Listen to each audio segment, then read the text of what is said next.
So, yeah, I guess I want to open it up to the public as soon as possible. But one of the comments I have, I think, is about how the kind of temporality and layering of these processes of classification of the we. And I thought there was a nice progression from Ian's talk, which to me was somehow slightly on the kind of it made me slightly uncomfortable for the way he kind of addressed directly processes that we all know, and from the point of view of anthropology, which has a long tradition of imperialism, but also in a way not addressing the work you have been doing in India, where you have somehow looked at the South with an eye on showing really the empowering side of the South vis-a-vis this process of colonial dispossession. So in a way, I was hoping that you could talk about these new subjectivities coming out from that kind of colonial encounter, which in your work on India is a kind of a constructive side, whereas you have decided to talk from the point of view of the North, and in ways that maybe we can discuss later, that I found a little bit problematic. But then it was also interesting, I think, to think about this, as we say, the historical layering of how we define our we in opposition to other identity. And I thought, when you showed the film, I thought about also New Labour, and I thought about multiculturalism, and I thought about the film on Sheffield that was shown when I was in Sheffield.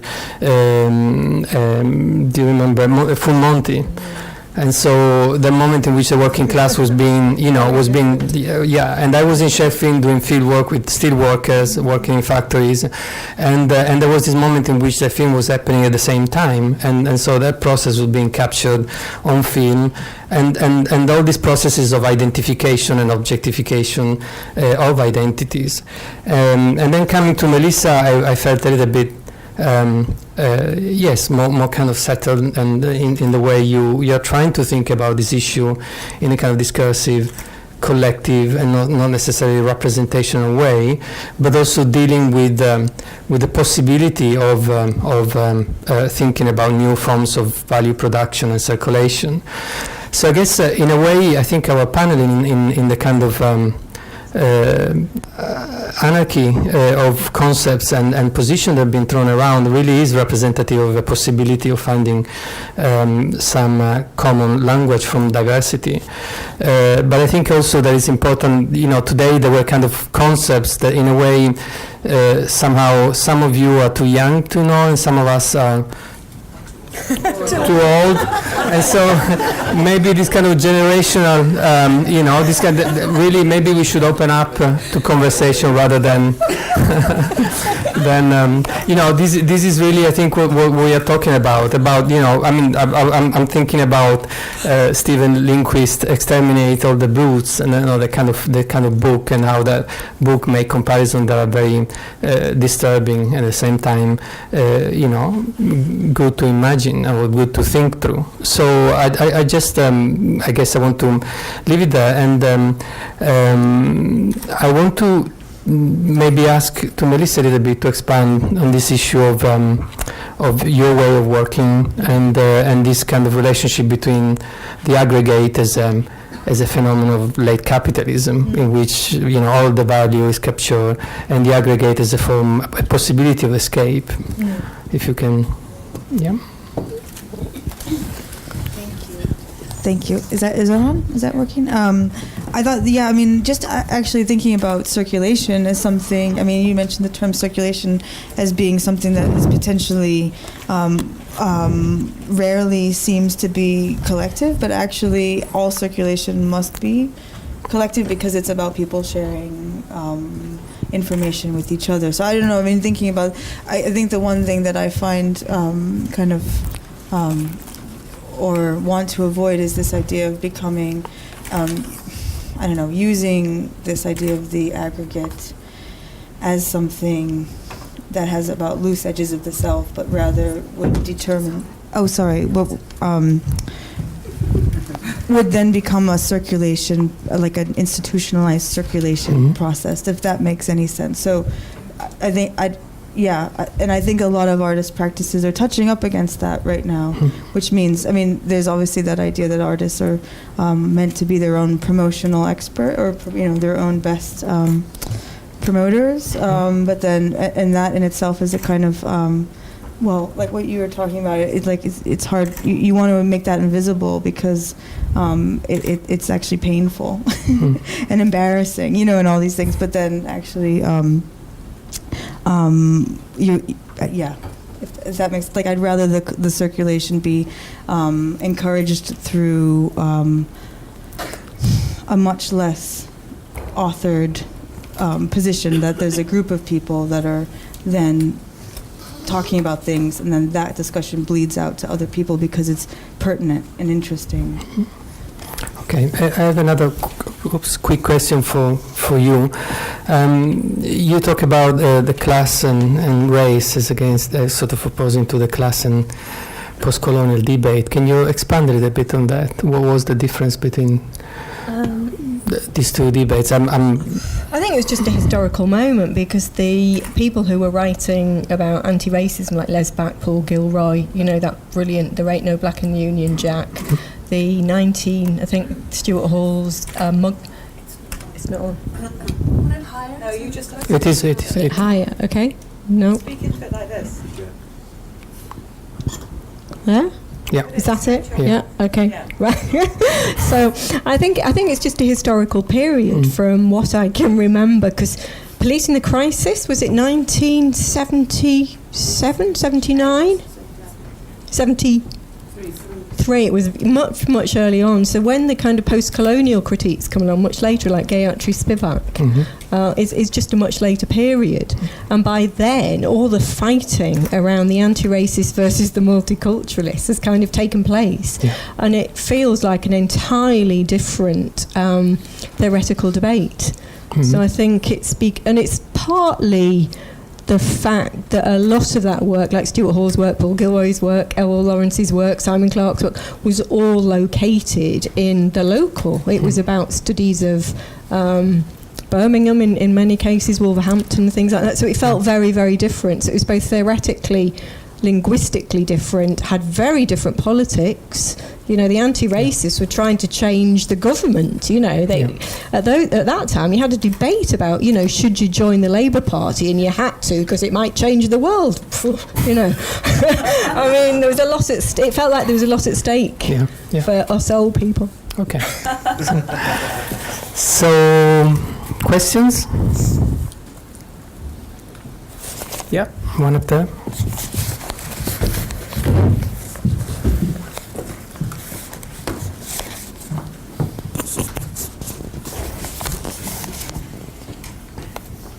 Well, there was also the whole time this function and the notion. You mentioned Tervuren, this museum about Leopold, but then you also mentioned Lucia Clark and radicalization to deal with this institution. But why in the hell museums became the global ruling model of holding cultural heritage? It's also, for a Western perspective, it's not very old. And it's still expanding worldwide. And of course, you have different ways in different cultures to incorporate knowledge and to memorize knowledge. And why this institution museum is so successful, I don't know. Can someone answer this? It's a pity we don't have Claire Bishop here. She can tell you a lot about museums. I am not an expert, no. But was there a question for anybody specifically? Me? Well, yeah, I guess I guess I was referring to Claire Bishop, and she talks about this transformation of the museum from elite institution to an institution that can perform the role of the state. And my tone was slightly skeptical, and I'm sorry I didn't convey that in the paper. But yes, obviously we are talking about notion of the museum that could exist beyond what we imagine the conventional museum to be, which are these experiments that she mentioned, such as the so-called radical museum that try to open up the museum to different kinds of political debates, but also to different kinds of artistic engagement with political issues that go beyond the traditional way of making and showing art. So that's what I was mentioning too. I was not referring to any colonial museum. I didn't see any in my life. Anyway, I didn't end up in any colonial museum. I'm not very interested, but yeah. Yeah. Can you say something about Colonial Museum? Yeah. Elvira. No, go ahead. I have like half an hour later, so. Yeah. Well, I guess the thing that was quite shocking about your paper, Jan, was the idea that museums are no longer colonial. It seems self-evident. I hope I share this with many people in the room, that the museum project is still ongoing and is still a colonial project. And it might not be, that might not be the demarcation of content, although in some cases it is. I mean, it's not rocket science to imagine the Victoria and Albert Museum as a colonial museum, but it also is a structure. And the structure, for instance, of some of our large contemporary art museums are also, in many minds, part of a colonial project, which is why, for instance, to come back to the Claire Bishop debate, and I completely agree with you, Mao, that to reconsider the public realm within the museum is to have to take on board the very concept of the public realm as still an existing category that we want to pursue, which is one of the many problems with Claire Bishop's debate, or projection, or proposal, let's say proposal, which is the idea that we're starting with, is to misrecognize the ongoing inequalities and colonialisms that are produced through the distribution and aggregation, to use the kind of negative version of your conceptualization, that is still ongoing and marketized within the building structures that we call museums, or the collections of things we call museology. So, anything to add, Elvira? Well, basically, I completely agree with you, and I would like to say that what I found more problematic of Jan's presentations is not the fact that you highlight the need of defining, which I try to elaborate a little bit on that later in my response, but not the fact that you're trying to define the West and the non-West through what I believe is an old school anthropology, but the fact that you don't highlight the reformulation that the same anthropology has suffered over time to look at this particular binary model. No? And in a way that I also wanted to say, the tribunal is very much in place. It's not going anyway, unfortunately, as much as the intentions behind that kind of a museum, as Andrea was mentioning, are still very much alive. Not only in the colonial museums, Mao, that you have visited so many. You had to, if you step... in the Berlin Biennial was in the colonial. For instance, right? So we step into colonial museums constantly. And there was something very beautiful that a student of mine asked me the other day, and with this I will finish. She said, you're bringing... I'm teaching a class of museums right away here at Goldsmiths. And she said, well, you're bringing us various perspectives from museums experiences or exhibitions experiences around the world. And my education has always been Western. What can I do to erase it? And I said, that's what the student asked me. So I think even if I stop teaching this year, I think I accomplished whatever I have in mind teaching will be. This is, for me, the result of that. And I'm very, very happy that happened. But I said to her, it's not a matter of erasing your Western education. It's a matter of looking at it again from a critical point of view. And I think this is what the we that we are discussing today is doing. And I continue later. Well, maybe I should say that I was meaning ethnographic museums, but still. yeah. I mean, yeah, sure. No, the distinction between ethnographic and colonial is important because there are different kinds of colonialism, and yeah. But yes, Simon, do you want to?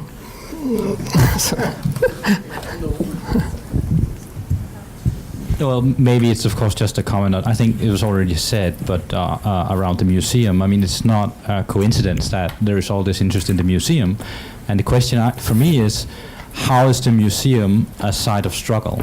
So not just of narrative, but of struggle, because of course the historical role of the museums were nationalist and colonialist, and it's very clear that their power was a power of enunciation that could order subjects and objects alike into a specific narrative.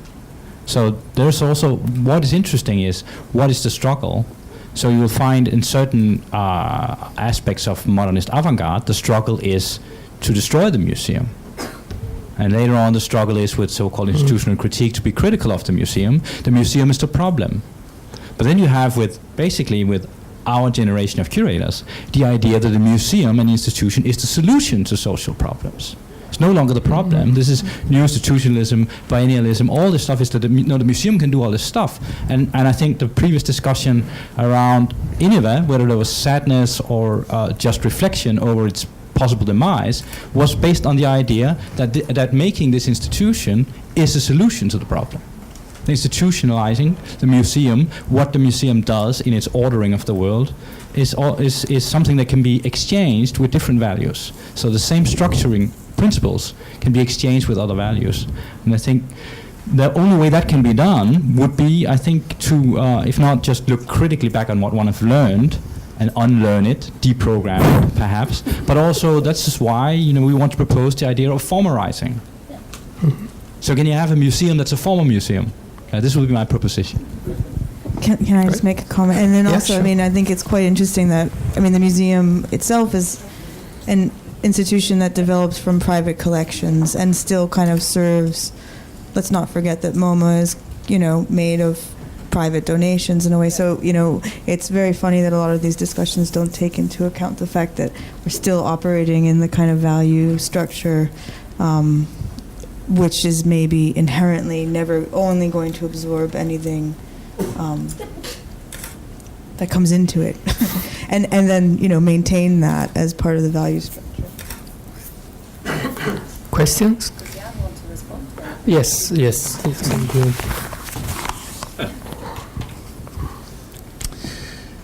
Yes, there are many ways to respond. But let me start with the museums. What I found fascinating is the transformation of colonial museums into third world museums. I've seen that on the continent, and that changed the collection also, but it also changed the mindset of those who are in charge of running the museum and of attracting public. And I've seen that transformation from a colonial museum to a third world museum in my own country, because I've been on the board of various of these museums. So it was basically homework what I did. And what is very clear in the museums is that you are not only there to pick up things you didn't know, but also to unlearn, to ignore, to overlook other things. And that is the indoctrination mission of museums, that the spectators, the audience, unlearned what they should think and what they should not focus on. For me, colonialism did not end with national independence, of course, although that was a very courageous and very valiant struggle in many parts of the world. The struggle for emancipation, the struggle for independence, the struggle for self-rule, for autonomy, the struggle for equality, because the the West non-West paradigm was not only to fix the other, so to say, who doesn't belong to us. We are talking about them and not about us. That was not the only mission of that paradigm, the West non-West. It was also a hierarchy. It was not only. It was not a contrast between them and us, but the us were at a higher plane, the them were at a lower plane, and that did not stop after independence. Of course, the colonial mission, in a way, was continued in what then became called the development paradigm, the developing countries, which started not as developing countries but as underdeveloped countries. And before that, they were backward countries. So that old idea of a opposition between them and us, that was kept intact very much in the development paradigm. And the doctrine was softened, so to say, by not calling them any longer backward societies or underdeveloped societies, but developing societies. That's a much nicer term. It means that you are heading in the wrong direction. As long as you accept the recipe which is handed out to you, how you should follow the lead of those who have civilized themselves before starting to civilize the other, so to say. And to capture that in the way museums operate and function and have changed or not, that I think is a very interesting, effort to understand through the eyes of museums what is happening and what is changing in the world at large. Okay. Sorry, question there? Sorry.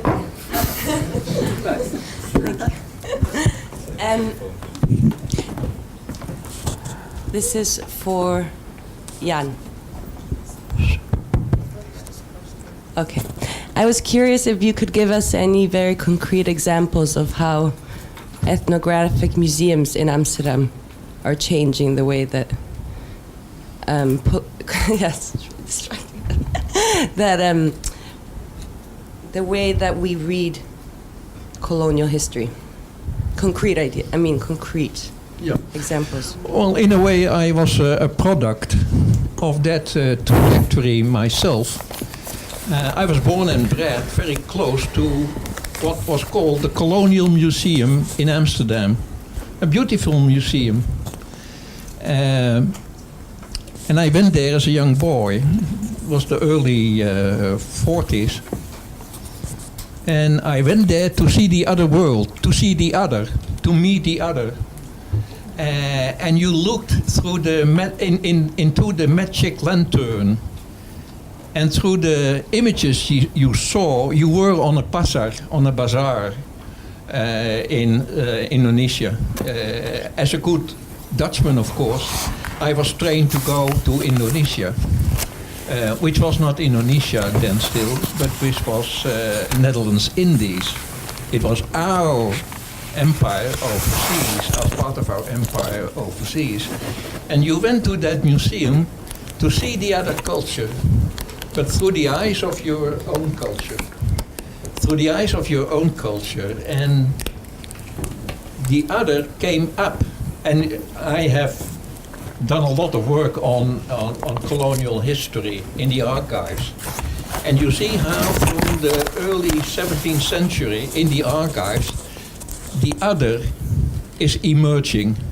The other is emerging who is different from us. And not only different from us, but lower than us, inferior to us. That knowledge was very strong, or that mission was very strong in that colonial museum. The colonial museum, after independence of Netherlands Indies into Indonesia, could not any longer be called the colonial museum, evidently. it became the Museum for the Tropics. A neutral term, but still it was them. It was not us, it was them. And also the exhibitions changed.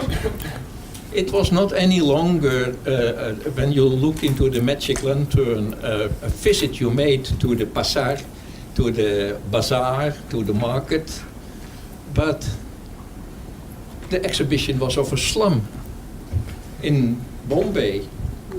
The slum was built, and the curators of the museum had gone to the slums in Bombay to get an idea what a slum was all about, what the slum looked like. What they could not convey is how a slum smells. They can only present the slum as it is in its construction, in its shelter or lack of shelter, in its facilities or lack of facilities you have. Still the mission was, see, there are this other part of mankind, and we are now helpful in uplifting them. That was a late colonial mission already. The civilizing mission was a mission of upliftment. And that mission was continued, that mission was sustained in development policies. The message of development policies was, you can become as we are, as long as we do, as you do what we tell you to do. And if you follow in our footsteps, there was never the promise you will catch up with us. There was never the promise of catching up, let alone the possibility of overtaking. It was always the rest would become like the West. If you follow the development doctrine, the development recipe. But the promise was never, you will catch up with us or you will overtake us. And that's why the shock and awe of the global recession is so deep in the West. It's deeper in the West than in the non-West. Because all of a sudden, the West seemed to lose its power of hegemony, its power of dictating. We have the lurking suspicion that around the corner is the message, the rest does not follow the West. The West will become like the rest.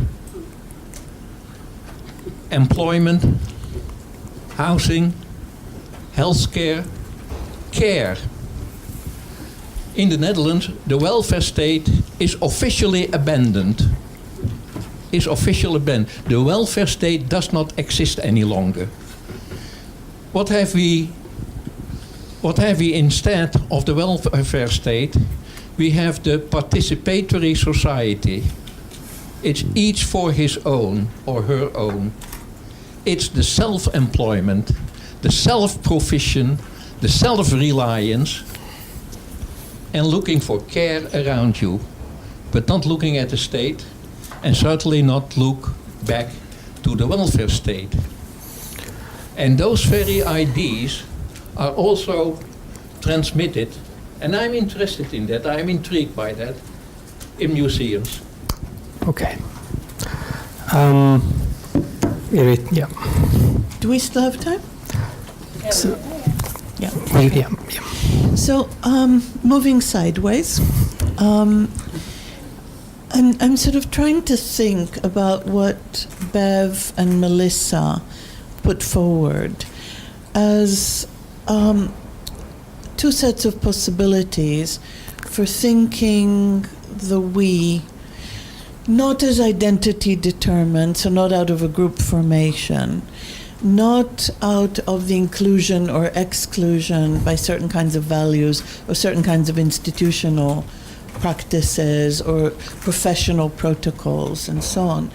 It was something that you said, Melissa, which I have to say, my heart leapt in joy when you said, this project is not actually my practice, but it's what I do in order to invest in the environment in which I work.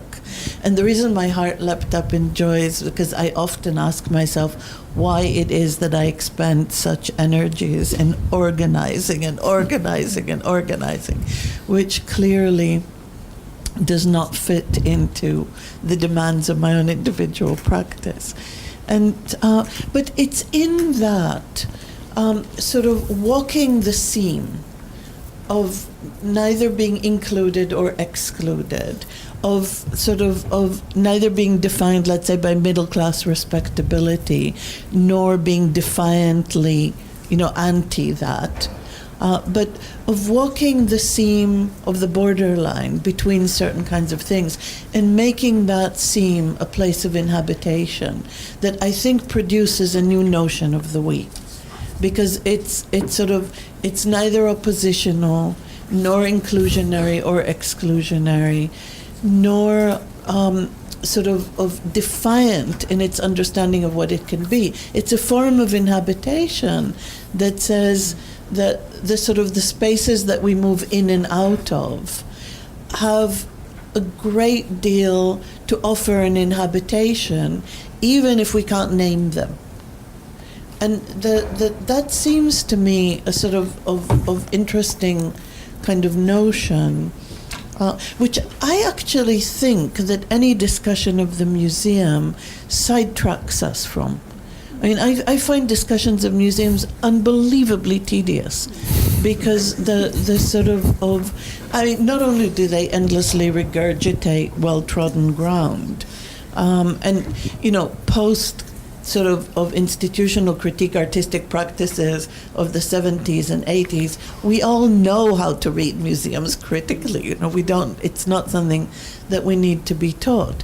But the things that happen not quite outside but at the edges, the unexpected conversations and encounters not generated by the museum and not necessarily expected by anyone, those sort of seem to me to be a set of places where one might start to excavate a kind of contemporary notion of the we that isn't externally determined, that has a kind of organic sense of self-formation, but can never operate in the name of a manifesto.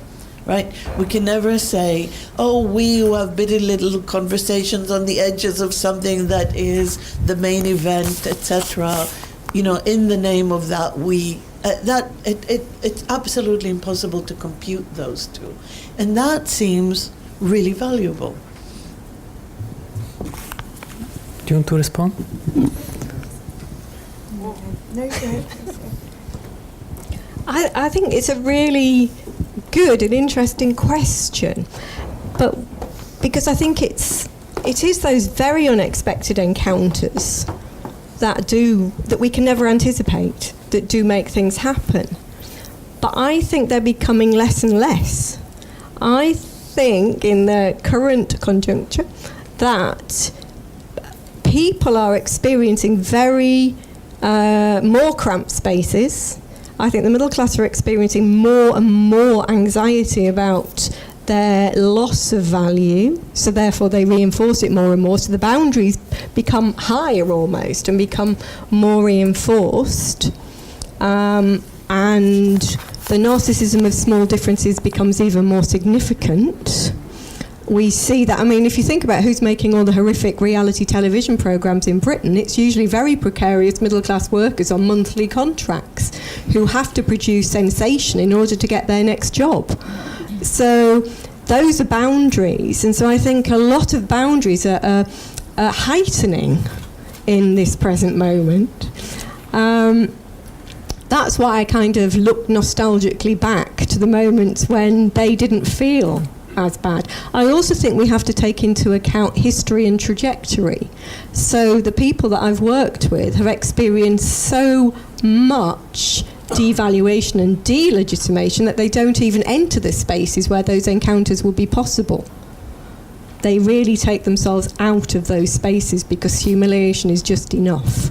So I want to believe in what you're saying about the construction of the we. I also think the we, it's a very interesting question about the we, because in my first research project, the term individual was a term of abuse.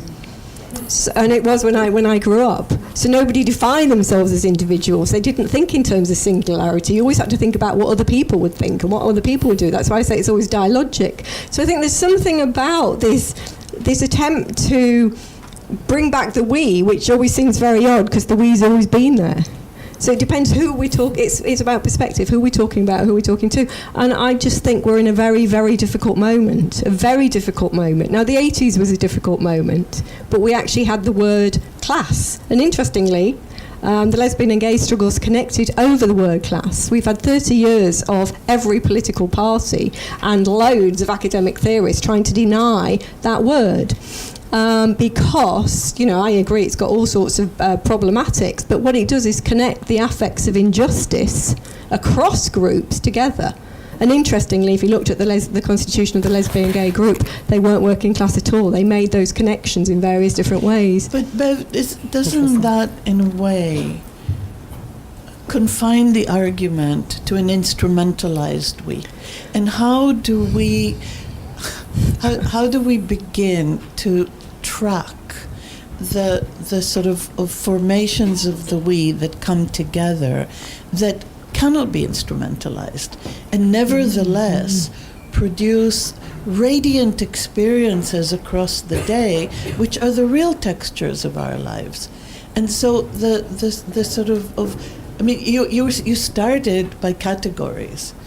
The we is captive to a set of categories that in turn get their validity by their ability to be instrumentalized politically, culturally, demographically, in every way. But there has to be another way of charting, those conjunctions of the we that evade that capture. Well, I think two points. Oh goodness, 2 points on that. I think one, if you've got a whole history of being forced into the capture of those classifications, you can't deny it. You can't escape it. If your life is structured through being classified continually, and with the research I do this, I'm not just talking about somebody experiencing being called pathological once a month. I'm talking about nearly every moment of the day, so that it becomes so internalized that when they let you into their homes, they preempt all the judgments they assume you're going to make about them. This is about the absolute insinuation of bourgeois judgment and standards into a psyche. So I think it's much more significant than just using classifications or the significance of those. I also think the we comes together all the time. It's coming, by those who are classified in those different ways, they are we. They don't have to construct a we. That's what they actually inhabit and are in order to survive. So I think, again, it depends on what perspective and where we're coming from. But I do believe in hopeful moments. And I think there's a big, big difference between instrumentalisation, and that's why I'm doing a project on what's beyond capital, and mobilisation. I think that's a radical difference.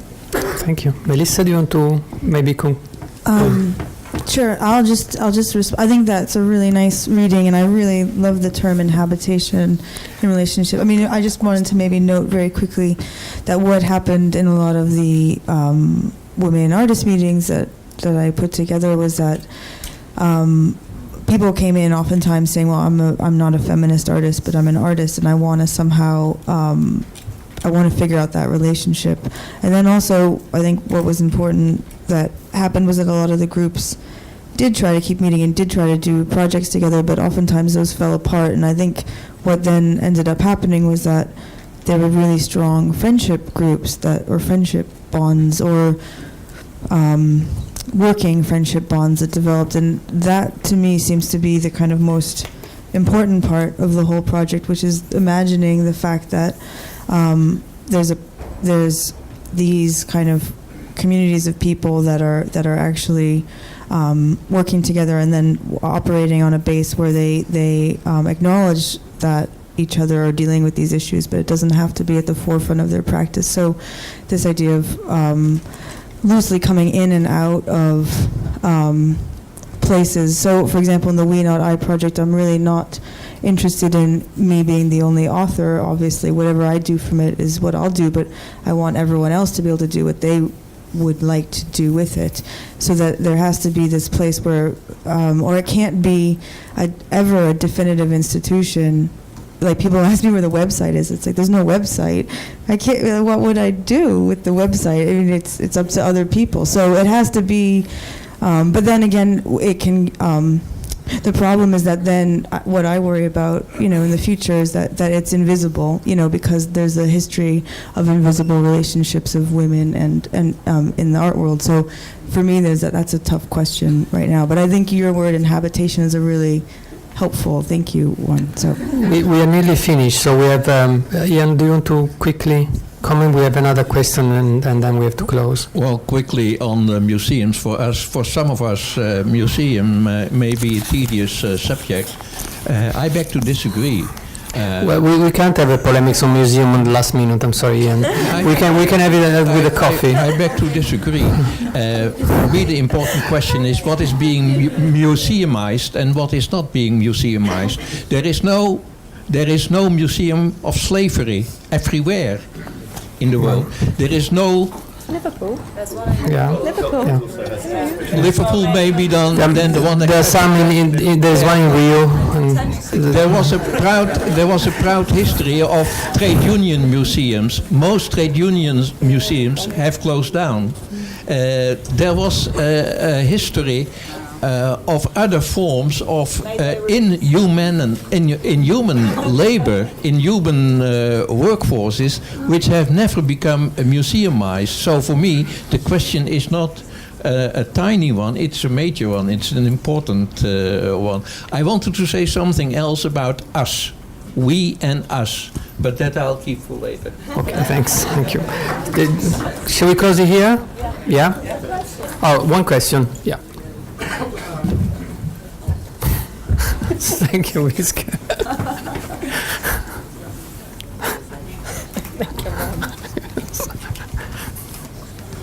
Yes, it's not necessarily a question, but also a remark, and I find it rather problematic that kind of grounding the we is an either nor. And I also find it still a bit ambiguous what we are here discussing, what we are discussing. If it is a ontological deformation of an ontological subject or a political subject. Because I find that very also, I mean, especially in relation to otherwise it's just this is a formation of a new ontological subject that is a we. I mean, if not necessarily, I mean, if we have political subjects, it also has to have means of parts that is actually instrumental, that is aiming towards a goal, that is kind of directed towards something. Otherwise, it's just creating another Volk or something merely kind of out of history that I don't necessarily think that we are really want to do. I mean, I think this is really, I mean, we need to be a bit careful here about what we are really asking for in the creation of this we. Is it a political subject or is it an ontological subject? Well, this is a big question. Do you want to answer? Well, I think it's an important question, obviously, and there are various possible answers. I mean, I'm working within, anthropology and subaltern study. There is an issue about ontologies and whether the we should be, discussed in terms of alternative ontologies, alternative aesthetics. What is politics? What is the relationship between politics and practices?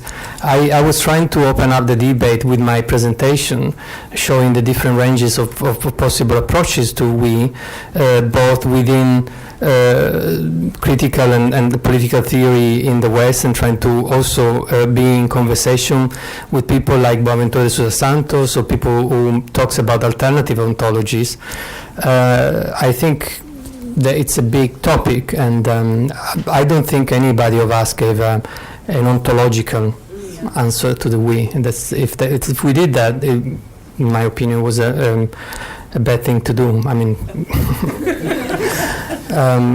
but yeah, do you want to? Maybe we can end the panel on this big question. But thank you.